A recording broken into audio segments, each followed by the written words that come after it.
and welcome to the Magoebas Forest Marathon 20-kilometer short and condensed briefing of the route.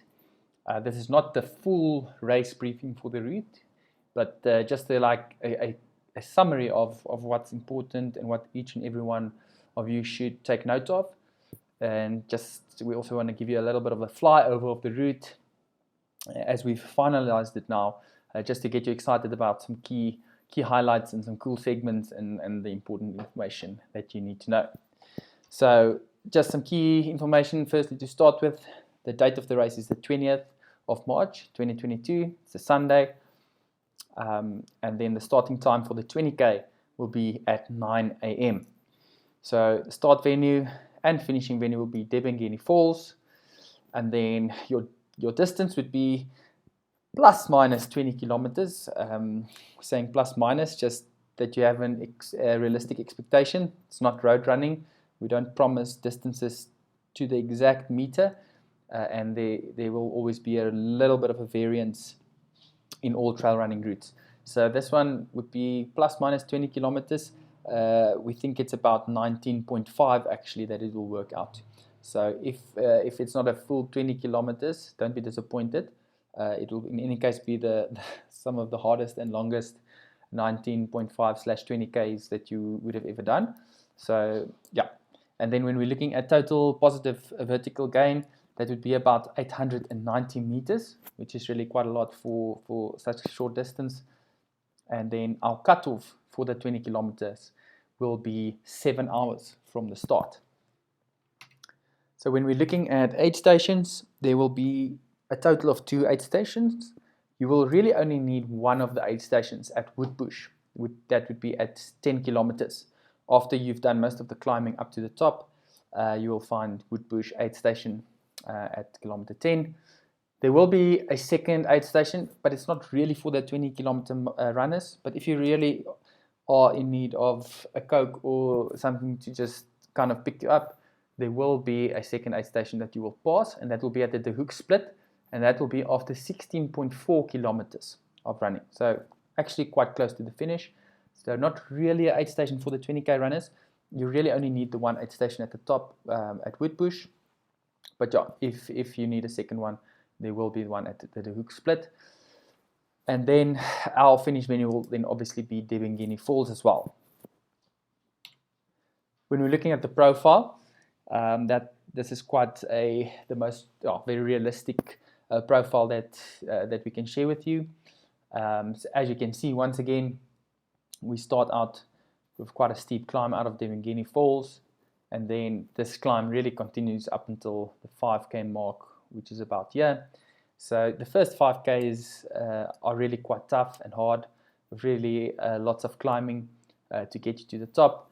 Then after that, we've got a bit of a very nice segment down, which is downhill again, up just before 6 kilometers. Fantastic little segment between kilometer 5 and 6. Really nice, runnable, very fast, very nice single track. And this is really a very welcome reward after the first 5k's of climbing.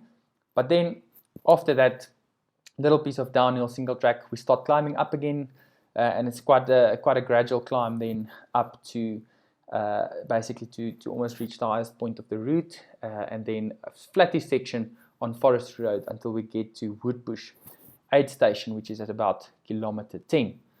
After kilometer 10 and Woodbush, we climb a little bit of downhill, and then we actually climb towards the highest point on the route, which is just under 1,600 meters above sea level. But from there on, it's all downhill basically to the finish. Short little not really long climbs, like little short pieces of uphill gradients, but really from about kilometer 11.5-ish, once you've reached the highest point here, it's really all downhill to the finish. Really fast, and if you've saved your legs and the legs are still feeling good, you can really smash the last 9 kilometers of this route. When we're looking at a few iconic segments, just to get you a bit excited and to just give a kind of a name to some of the segments that you will enjoy. We've called the first segment, Why Am I Here? That will be from the start to about 600 meters. So that's really that first cement climb up out of Debengeni Falls, which is really tough and makes you ask the question, why am I here? Then you'll have Ali's Turn at about 3.7 kilometers. Wall of Magoebas version 1 starts at about 3.5 kilometers and ends at about 4.7 k's. Then we've got Sarala's View.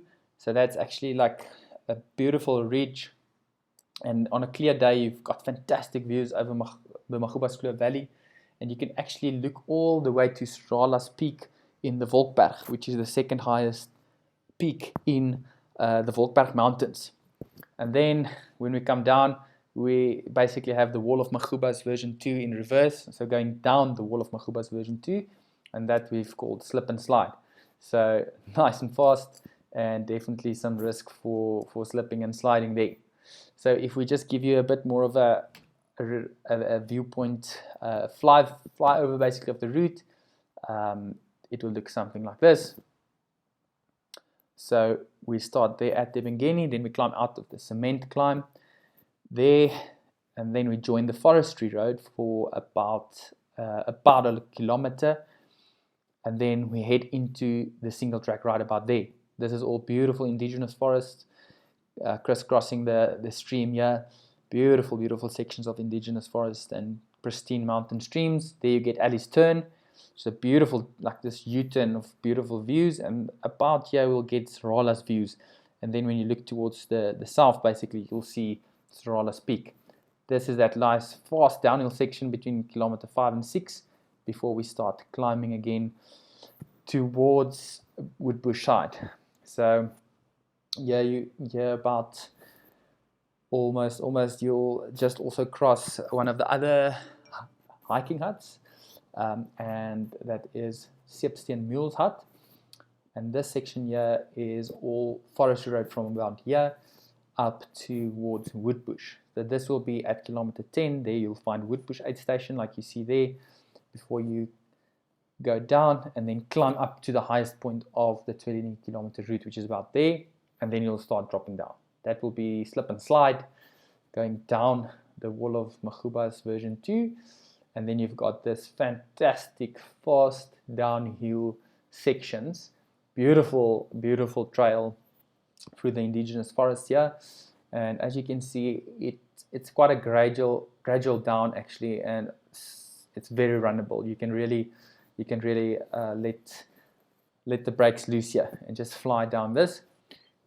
And then there's the De Hoek Split, which will have a second little aid station. And then this spot is beautiful next to the Politsi River. And then once again, this spot as well, beautiful next to the river, crisscrossing the river a few times. And then you will make your way down next to Debengeni Falls, and then you'll find the finish at Debengeni Falls. So that's like just a nice little flyover of the route as well. Thanks guys, happy prep, and we wish you all the best for the last bit of training.